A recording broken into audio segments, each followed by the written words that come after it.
Welcome back to all of you guys. Welcome in another video of MS Biology. In this video lecture, I'm going to discuss about one of the most important topic of genetics, that is known as chromosomal theory of inheritance. Okay, so as in my previous video, I have discussed about some basic topic of genetics like as a law of independent assortment, law of segregation, and codominance and incomplete dominance, etc. Okay, so in the sequence of that, in this video, I will focus on the chromosomal theory of inheritance. So, what is the mean of a chromosomal theory of inheritance, and what is the importance, and how it is similar to the Mendel's law, and what is the difference from Mendel's and chromosomal theory? So, all those things will discuss and describe here in this video in a very basic to advanced manner. So, if you really want to know about this, so stay tuned and watch this video till the end. So, let's just start this video. Uh, by the definition, what is the meaning of a chromosomal theory? The first questions in the various examination has been asked about the theory authors and their years. Okay, so from this point there is one questions like as chromosomal theory was proposed by in the year. So this theory was proposed by Sutton and Barberi, these two scientists, in the year of 1902. Okay, so before going to discuss about the chromosomal theory of inheritance, I would like to here elaborate the basic need of this theory. Okay, so basically at the time of Mendel's work, their work were not easily accepted by the scientific community. जिस time पे Mendel ने अपना काम करके represent किया, उनकी as उतनी ज़्यादा नहीं थी और उतनी ज़्यादा वो हायर एजुकेटेड नहीं थे, तो that is why scientific community ने उनके काम को बहुत ज़्यादा अप्रिसिएट नहीं किया और बहुत ज़्यादा उस चीज़ को उन्होंने साइंटिफिक टेम्परामेंट से उसे इनकॉर्पोरेट नहीं किया, राइट। तो इनका जो प्रिंसिपल था लॉ ऑफ सेग्रीगेशन का या लॉ ऑफ इंडिपेंडेंट असॉर्टमेंट का, उतना ज़्यादा लाइट में नहीं था या उतना ज़्यादा वैल्यूएबल नहीं था in the point of a scientific community. दस बिकॉज कि उनके पास उतना ज़्यादा डिग्री और क्वालिफिकेशंस नहीं थी, उन्होंने बहुत कम डिग्री में इतनी बड़ी चीज़ों के बारे में डिस्कवरी कर दिया था, तो उस चीज़ को बहुत लोग अप्रिसिएट नहीं करते थे, उनके मैथमेटिकल कॉन्सेप्ट को भी, कि एक बायोलॉजी के फील्ड के होकर के मैथमेटिकल उन्होंने अप्रोच किया था। First time Mendel was the first scientist who introduced the mathematical approach and concept in the biological field. It is very very important. Okay, तो उस टाइम पे उनके इस काम को भी अप्रिसिएट नहीं किया गया। बट आफ्टर जब molecular biology and cell biology में एडवांस टेक्नोलॉजी की इनपुट होती गई, और जब क्रोमोसोम्स के बारे में, क्रोमोसोम्स के स्ट्रक्चर्स के बारे में, डीएनए रेप्लिकेशंस के बारे में, मियोसिस के बारे में, माइटोसिस के बारे में, इन सब के बारे में जब आइडिया लगा, तब ये पाया गया कि बेसिकली जो कॉन्सेप्ट मेंडल्स बता रहे थे फैक्टर के नाम से दे करके, कि ये फैक्टर्स होते हैं, इस तरीके से सेग्रीगेट होते हैं, इस तरीके से रीएसोसिएट होते हैं अपने दोनों लॉ में, वो उनमें और बाकी जो थियरी, मतलब बाकी जो कॉन्सेप्ट बाद में डिस्कवर किए गए, उनमें कुछ पैरेललिज्म पाया गया, मीन सिमिलरिटीज पाई गई, right. So after the discovery of chromosomes and meiosis, mitosis, cell division, chromosome structures, DNA, etc., and gene, there are found the similarity between the Mendel's works and the result, and also current era. Okay, so that is basically known as the chromosomal theory.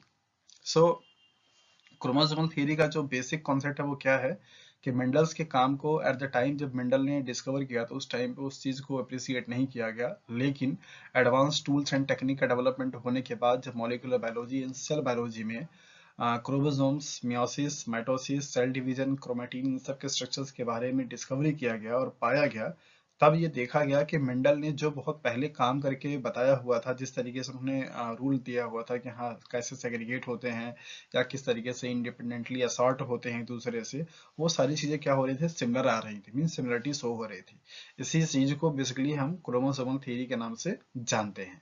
Okay, so this is the simple concept of chromosomal theory, और ये दिया गया था दो scientist, that is Sutton and Boveri, 1902 में।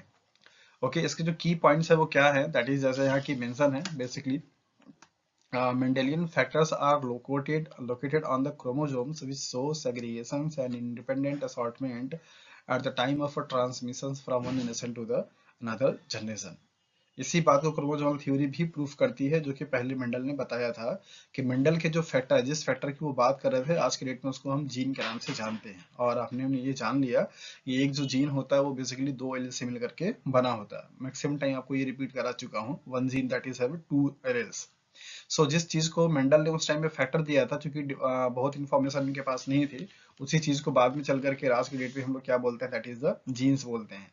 तो chromosomal theory यही बताती है कि ऐसे फैक्टर्स या ऐसे जीन जो कि इंडिपेंडेंट और सेग्रीगेशन के प्रोसेस में इन्वॉल्व हो रहे थे, वो कहाँ पे पाए जाते हैं, क्रोमोसोम पे पाए जाते हैं, और वो जो कि बेसिकली ट्रांसमिट होते हैं वन जनरेशन से अनदर जनरेशन पे। यही सिंपल सा एक जो की पॉइंट है क्रोमोसोमल थ्योरी का, वो यही है, राइट। दैट मीन्स व्हाट, कि मेंडल्स के जो फैक्टर्स थे, जिसको आज के डेट पे हम जीन बोलते हैं, वो जीन या फैक्टर बेसिकली जो कि लॉ ऑफ सेग्रीगेशन में, मींस जो सेग्रीगेशन में पार्टिसिपेट करता है या इंडिपेंडेंट असॉर्टमेंट में पार्टिसिपेट करता है, वो सारे जो जीन्स होते हैं वो बेसिकली क्रोमोसोम पे क्या किए जाते हैं, पाए जाते हैं, लोकेट होते हैं, और वो एक जनरेशन से नेक्स्ट जनरेशन में क्या होते हैं, ट्रांसफर होते हैं। दिस इज द बेसिक की point of a chromosomal theory of inheritance. Okay, और इस की पॉइंट को सपोर्ट करने के लिए वेरियस डिफरेंट डिफरेंट पॉइंट्स दिए गए हैं, जो कि आपको इस तरीके से हैं, सपोर्टिंग पॉइंट्स के नाम से हम लोग यहाँ पे देख सकते हैं इसको। तो सपोर्टिंग पॉइंट्स क्या क्या हैं, नंबर पहला, जैसा कि आपको पता है अच्छी तरीके से कि गैमेट्स जो होते हैं वो हप्लॉइड सेल्स होती हैं, वेरी बोल्ड मतलब बेसिक कॉन्सेप्ट है।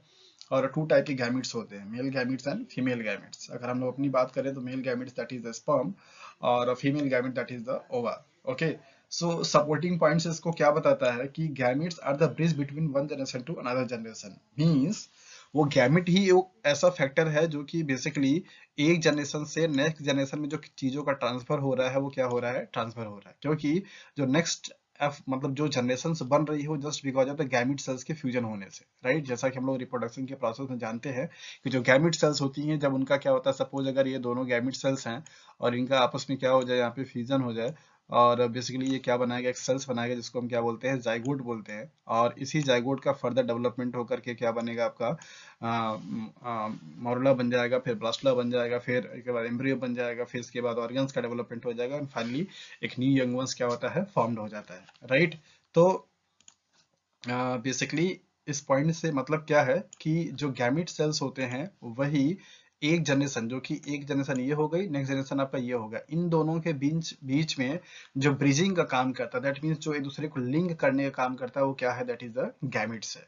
गैमिट्स ही वो सेल्स हैं, या गैमिट्स ही वो फैक्टर हैं, वो पार्ट है, या वो इन्वॉल्व होने वाले मॉलिक्यूल्स हैं या सेल्स हैं, जो कि बेसिकली एक जनरेशन से नेक्स्ट जनरेशन में क्या होता है, ट्रांसफर होता है, राइट।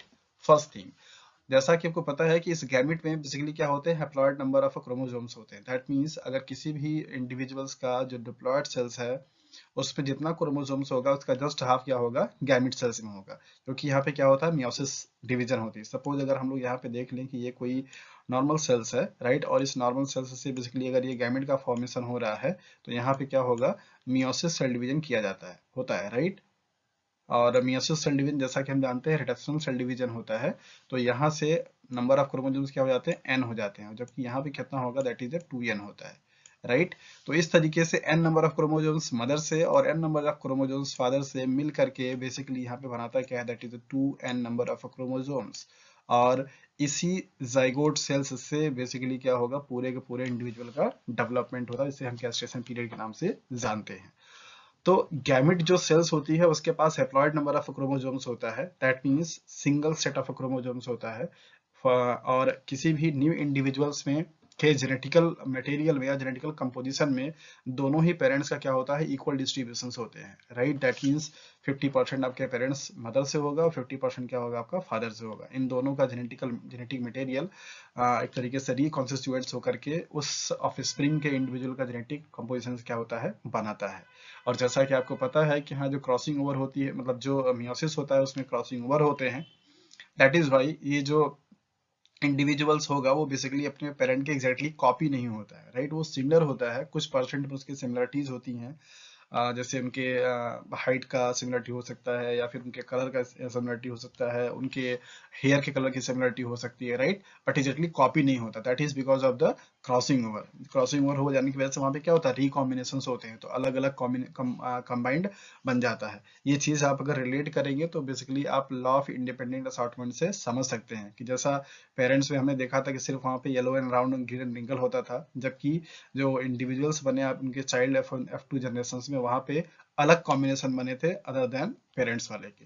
तो इनका पहला पॉइंट यही बताता है कि गैमिट्स जो होते हैं वो बेसिकली ब्रिज का काम करते हैं one generation to another generation में। दैट मीन्स एक जनरेशन से नेक्स्ट जनरेशन को बनाने के लिए या उसमें कैरेक्टर को ट्रांसफर करने के लिए जो चीज इन्वॉल्व हो रही है that is the gamete cells. और गैमिट सेल्स क्या होते हैं? They are the haploid cells, that means having single set of chromosomes. Okay, और इनको बनाने के लिए बेसिकली जो प्रोसेस होती है उसे हम गैमेटोजेनेसिस के नाम से जानते हैं। और इस गैमेटोजेनेसिस में मियोसिस सेल डिवीजन होती है जो कि रिडक्शनल डिवीजन के नाम से भी जाना जाता है। ओके, सो नेक्स्ट पॉइंट क्या बताता है? That is the equal contribution of both gametes in the genetic of offspring. जैसा कि मैंने बताया कि ये जो ऑफस्प्रिंग न्यू इंडिविजुअल्स बनेगा इसके जेनेटिक कॉन्स्टिट्यूएंट्स में दोनों ही पेरेंट्स का इक्वल इक्वल क्या होगा? डिस्ट्रीब्यूशन होगा। मीन्स 50% मदर का होगा, 50% क्या होगा? फादर का होगा। Okay, out of a sperm only nucleus passes into the egg of fertilization. Okay, जैसा कि आप जानते हैं कि सपोज करो कि ये आपका एग सेल्स हो जाए। जैसा कि मालूम है कि एक सेल्स का साइज बड़ा होता है और ये नॉन मोटाइल होता है, और स्पर्म सेल्स कुछ इस तरीके से होते हैं। स्पर्म सेल्स जो होते हैं वो मोटाइल होते हैं और ये छोटे होते हैं। तो स्पर्म सेल्स का बेसिकली जो जेनेटिक मटेरियल है वो कहाँ पे है? न्यूक्लियस में। इनका भी कहाँ पे है? न्यूक्लियस में। ये अच्छे तरीके से पता है। तो जब फर्टिलाइजेशन होता है तो ये स्पर्म सेल्स बेसिकली क्या करता है? एग सेल्स को फ्यूज करता है। तो यहाँ पे पूरा का पूरा स्पर्म्स की एंट्री नहीं होती, ये सिर्फ और सिर्फ अपना न्यूक्लियस जो होता है वो ओमिट कर देता है, राइट। और इसका ये न्यूक्लियस का जो मटेरियल होगा वो आकर के यहाँ पे क्या करता है? फ्यूज कर जाता है। तो इसका ये हैप्लॉयड और इसका ये हैप्लॉयड मिल करके अब बेसिकली क्या हो जाता है? डिप्लॉयड हो जाता है, राइट। तो इससे क्या इंफॉर्मेशन कन्वे होता है? इससे कन्वे ये होता है कि जो भी इंडिविजुअल्स का जेनेटिक मटेरियल होगा बनने वाले का, उसका जो जेनेटिक मटेरियल होगा वो कहाँ पे होगा? न्यूक्लियस में होगा, राइट। न्यूक्लियस में कंडेंस होता है। अच्छे तरीके से हमें पता है कि हमारा जो जेनेटिक मटेरियल होता है वो न्यूक्लियस में क्या होता है? कंडेंस फॉर्म में पड़े हुए होते हैं। Okay, so nucleus contain chromatin which organize to form chromosomes. Okay, so जैसा कि आपको अच्छे तरीके से पता है कि जो डीएनए होता है वो एक तरीके से न्यूक्लिक एसिड है। उस पर जब थोड़ी सी उसकी कंडेंसेशन प्रोसेस होना शुरू हो जाती है प्रोटीन के रैपिंग से, तो उसे हम क्या बोलते हैं? क्रोमेटीन बोलते हैं। और जो क्रोमेटीन और ज्यादा हाईली कंडेंस होकर के अपीयर होना शुरू हो जाए उसे हम क्या बोलते हैं? दैट इज द क्रोमोसोम्स बोलते हैं। Okay, so this is known as the packaging और condensation of genetic material for the nucleus arrangement. Nucleus की साइज बहुत छोटी होती है और हमारा जो जेनेटिक मटेरियल होता है काफी लेंदी होता है, तो उसे बहुत हाईली ऑर्गेनाइज होना पड़ता है, जिसको हम लोग basically packaging of genetic material के नाम से भी पढ़ते हैं। ओके, आगे वाले टॉपिक में हम लोग उसको अच्छे से डिस्कस करेंगे। एक इस तरीके से क्रोमोसोम जो होता है उसका फॉर्मेशन होता है, और कैसे डीएनए इतना हाई जो लॉन्ग लेंथ का होता है वो किस तरीके से न्यूक्लियस में जाकर के एकदम छोटे से स्पेस में ऑर्गेनाइज हो जाता है। तो यहाँ पे यही बताया गया कि न्यूक्लियस जो होता है वो बेसिकली क्रोमेटिन को कंटेन करता है, और बाकी दिन चल करके वो बनाता क्या है? दैट इज द क्रोमोसोम्स बनाता है। And there are two chromosomes of each type in individual. हम लोगों ने होमोलॉगस क्रोमोसोम का नाम सुन रखा है, और हम सबको पता है कि बेसिकली हमारे पास एक क्रोमोसोम्स का सेट होता है, दैट मीन्स टू क्रोमोसोम्स होते हैं। सपोज अगर मान लीजिए ये क्रोमोसोम्स आपका क्रोमोसोम नंबर फर्स्ट है, तो क्रोमोसोम्स नंबर फर्स्ट के दो कॉपी होगी, लाइक दैट। सिमिलरली ऐसे ही इसका अपीयरेंस होगा और ऐसे इसकी साइज होगी। इसी को हम बोलते हैं that is a homologous chromosome. Okay, so जितने भी हमारे पास क्रोमोसोम्स होते हैं वो पेयर के फॉर्म में होते हैं। हमको अच्छे तरीके से पता है 23 हमारे पास क्रोमोसोम्स हैं, उनका पेयर फॉर्म बन के क्या बन जाता है? दैट इज 46 बन जाता है, राइट। तो यही बताना चाह रहा है कि there are two chromosomes of each type in individual. किसी भी इंडिविजुअल में एक क्रोमोसोम का कितना कॉपी होगा? दो कॉपी होगा। Okay, and gametes contain only one chromosome out of a two. जैसा कि मैंने आपको पहले ही बताया कि दो जो क्रोमोसोम्स होते हैं किसी भी इंडिविजुअल्स का, उसमें से सिर्फ और सिर्फ एक क्रोमोसोम जो होता है वो ट्रांसफर होता है किसमें? गैमेट सेल्स में, just because of the meiosis cell division, also known as the reductional cell division. So this is all about the chromosomal theory of inheritance, कि किस तरीके से क्रोमोसोमल जो थ्योरी है वो मेंडल्स के जो रूल दिए गए थे, दैट मीन्स जीन या फैक्टर के बारे में, उसको सपोर्ट करता है। सिमिलरली इन्होंने इस तरीके से इसको बताया क्रोमोसोमल थ्योरी में। तो वहां पे भी आपको यही मेंडल ने भी यही बताया था कि हाँ, जो कैरेक्टर होता है वो बेसिकली एक किसी फैक्टर से कोड किया जाता है, और उस फैक्टर में दो पार्ट होते हैं, दैट इज एलील्स होते हैं। यहाँ पे भी इन्होंने यही बताया कि हाँ, जो क्रोमोसोम्स होता है वो टू के फॉर्म में होता है, और जब गैमेट का फॉर्मेशन होता है तो वहाँ पे एक क्रोमोसोम सिर्फ ट्रांसफर होता है। याद कीजिए लॉ ऑफ सेग्रीगेशन में आपको क्या पढ़ाया गया था? ये जब मैंने आपको बताया था कि कैपिटल टी बेसिकली ये क्या है? एक जीन है, और जब गैमेट का फॉर्मेशन होगा तो सिर्फ और सिर्फ क्या आएगा, एक ही सिर्फ गैमेट ट्रांसफर होता है। This is known as the law of segregation. तो यही चीज यहाँ पे क्रोमोसोम के रिगार्डिंग बताया गया कि एक सेट का जो एक जो क्रोमोसोम होता है वो सेट के फॉर्म में होता है, और जब गैमेट का फॉर्मेशन होगा तो सिर्फ और सिर्फ यहाँ पे क्या आएगा, एक ही क्रोमोसोम जो है वो ट्रांसफर होगा, राइट। तो इसी को इसी इन्हीं के फैक्ट को क्रोमोसोम के बेसिस पे क्या किया गया, प्रूफ किया गया, जिसको हम लोग बोलते हैं क्या है, that is a chromosomal theory. तो बाद में यही पाया गया कि जो मेंडल्स ने अपने लॉ दिए थे फैक्टर के नाम से, उसमें और जो क्रोमोसोम की जो थ्योरी दी गई उसमें बहुत सारी क्या है, पैरेललिज्म है, मींस सिमिलरिटीज हैं। तो सिमिलरिटीज किस बेसिस पे है ये आपको यहाँ पे मेंशन कर दिया गया। ओके। हालांकि कुछ चीजों का यहाँ पे डिस्प्यूट है, जैसे कि मेंडल्स के हिसाब से ये था कि किसी कोई जो फैक्टर होता है वो सिर्फ एक सिंगल के फॉर्म में होता है, जबकि ऐसा नहीं है। हमको पता है कि एक क्रोमोसोम्स पे मिलियंस मतलब वेरियस नंबर ऑफ क्या होते हैं, जीन्स होते हैं, राइट। जैसा कि हमको अच्छे तरीके से मालूम है कि एक ही डीएनए में कई सारे जीन्स होते हैं। तो ये थोड़ा सा डिस्प्यूशन है बस। बाकी जो मेंडल्स के जो लॉ थे या मेंडल्स के जो कॉन्सेप्ट थे उसको बाद में डिस्कवरी जब क्रोमोसोम्स और इन सब की गई, तो उसके बेसिस पे इसको क्या किया गया, प्रूफ किया गया और बताया गया कि हाँ क्या चीज कहता है। सो क्रोमोसोमल थ्योरी क्या कहता है ये आपको अच्छे तरीके से बताया गया। इससे जो क्वेश्चन से बनते हैं वो पॉसिबली यही है कि इस थ्योरी को किसने दिया था, और कौन से ईयर में दिया था, और क्या इसके बेसिक कॉन्सेप्ट होते हैं इस थ्योरी में, और मेंडल्स के लॉ में क्या क्या पैरेललिज्म है, दैट मीन सिमिलरिटीज है, कि किस तरीके से आप दोनों को कोरिलेट कर सकते हैं। ओके। तो आपने देखा कि बेसिकली क्रोमोसोमल जो थ्योरी है वो क्या है, क्या उसके की पॉइंट्स है, और उन की पॉइंट्स को सपोर्ट करने के लिए सपोर्टिंग पॉइंट्स क्या क्या होते हैं और उनका क्या मतलब होता है। Okay, so that's all about the chromosomal theory of inheritance. If anyone of you who are watching this video, who will watch this video, if will have any doubt or queries regarding this topic, so you are most welcome. So you can ask your doubt and questions in the comment box. So I will try to resolve your problems. Okay. So thank you for watching this video. Thanks.